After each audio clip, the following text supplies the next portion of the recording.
Stay humble eh.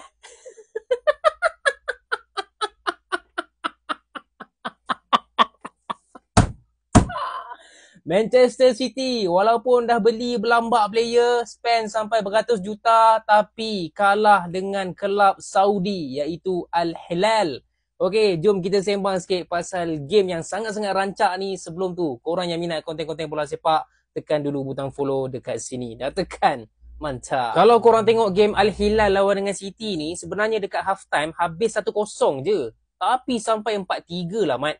Okey, and dekat second half tu, seawal minit 46 tak silap aku, Al Hilal berjaya menyamakan kedudukan.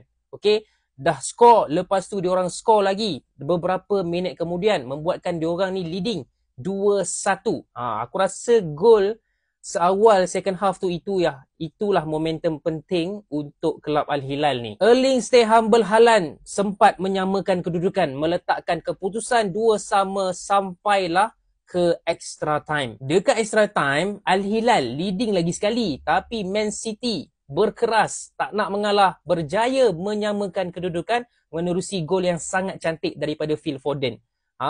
Lepas tu kita ingat 3-3 ni mungkin dah bawa ke penalti lah. Tapi defender Man City ni memang taik betul lah. Aku rasa kan, kalau sebab kebanyakan gol-gol Al Hilal lebih kepada counter attack, dan bukannya counter attack yang mana player Al Hilal lebih banyak daripada defender Man City ni. Okey, penuh je defender Man City dalam kotak penalti, tapi masih lagi ada lopong menyebabkan Al Hilal boleh menjaringkan gol. Dan pada penghujungnya, Man City telah pun ditumbangkan kelab Saudi Arabia iaitu Al Hilal. Okey, kita kena ingat Al Hilal sebenarnya bukanlah kelab biasa-biasa. Even Ronaldo pun selalu sangat kalah dengan kelab Al Hilal ni.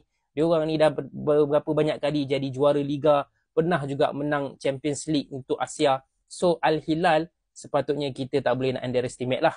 Dan hampir kita lupa yang Al Hilal ni sekarang dah ada manager baru iaitu Inzaghi. Orang yang sama membuatkan Inter Milan berjaya menang 4-3 lawan Barcelona. Kali ini menang 4-3 lawan Man City.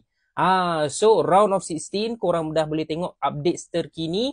So kita ada quarter final, kita ada 2 kelab Brazil Lepas tu Chelsea sahaja yang ada kelab Eropah dekat bahagian ni, and then kita ada Al Hilal. Belah sana kita dapat satu exciting match untuk quarter final iaitu PSG lawan dengan Bayern. Last kali yang ini kita masih lagi belum dapat keputusan. Korang rasa macam mana? Siapakah yang akan pergi ke semi final? Komen dekat bawah, dan macam biasa yang nak support we bro, tekan butang follow.